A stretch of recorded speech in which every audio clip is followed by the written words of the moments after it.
Hey, fellow seekers, are you like I had been seeking a solution? Seeking a solution.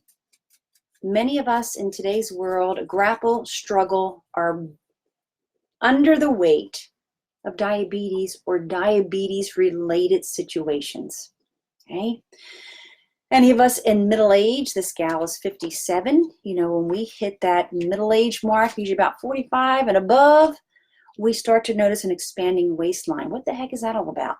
And recently, someone said to me, what does my husband's diabetes have to do with my weight gain?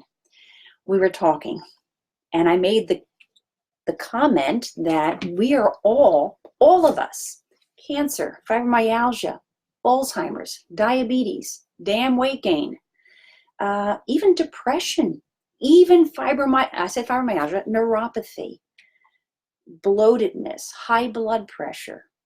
These are all metabolically related conditions. That's why it's called the metabolic syndrome. A syndrome means a bunch of different situations that are all related. Okay? Hey, Beth, I see you're here. Natalia, yes. So, how is my husband's hypothetical situation? How's my husband's diabetes related to my waist woe? What is that all about? Well, when we were in this conversation, these are the thoughts that this woman came up with. These are not my ideas. I'm sharing a conversation we had had. And this gal thought, you know what? Just like him, I'm just eating too many calories. I'm not paying attention, and my portion size is out the roof. Well, regardless of where the calories came from, whether they came from processed foods or real foods, calories, right? It has nothing to do with that because it's those calories and how they impacted these people's insulin. So calories really has nothing to do with it. Insulin is our body's fat storage, fat accumulation, fat lockdown hormone. That's the worst part, is the lockdown. Because then when you get into exercise, she says, you know what, I'm just not exercising enough. And I said to her, well, if you're exercising in a situation where you have elevated amounts of insulin, guess what? Exercise, putting in some time, maybe having some fun with some friends, but you're not going to be able to dine in. You're not going to be able to access the fuel on board. So exercise doesn't really get us out of diabetes or weight gain if we're exercising in a state where our insulin levels are elevated. Again, the word insulin. And then she said, you know what? I'm just not good enough. I'm not strong enough. I'm not eating pure enough. I'm not in the right mindset.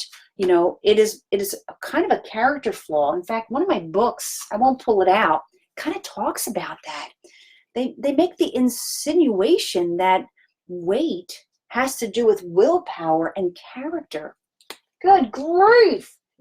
Weight gain and diabetes do not have to do with character or willpower. They both have to do with insulin. Again, you know why insulin's so hard to talk about? Because no one can see it. We can't see this hormone being pumped out by our pancreas unless you have the good fortune, bad fortune of someone in your life that you love has to inject insulin because they have type 1 diabetes, so their pancreas doesn't make insulin. Then we can see what our pancreas is doing by watching what they are doing. Insulin, not character, not willpower. Okay? And then, of course, the last comment she had made was, you know what? I'm just not eating organic enough.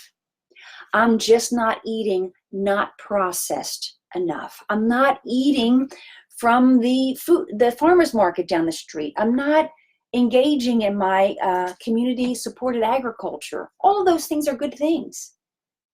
But literally, it's not the food. It's the food as it stimulates insulin. Each of us has a pancreas that puts out insulin. Just like, you think about cortisol when you get stressed out and people say, oh, my cortisol's through the roof. We need to start saying things like, oh my gosh, I think my insulin's through the roof. Well, it is through the roof.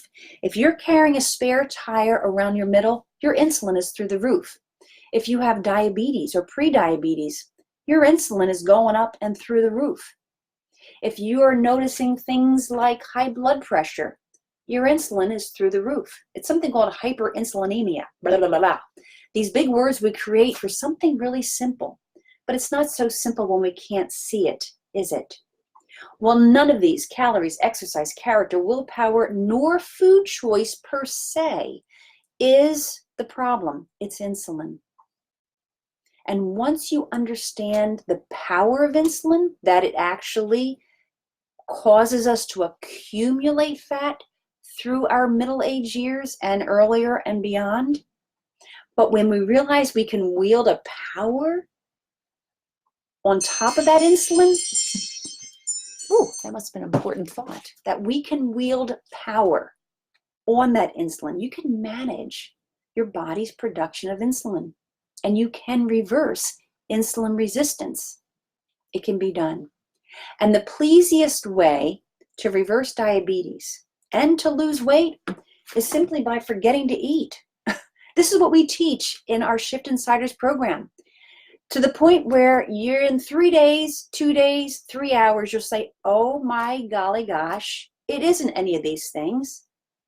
It is insulin.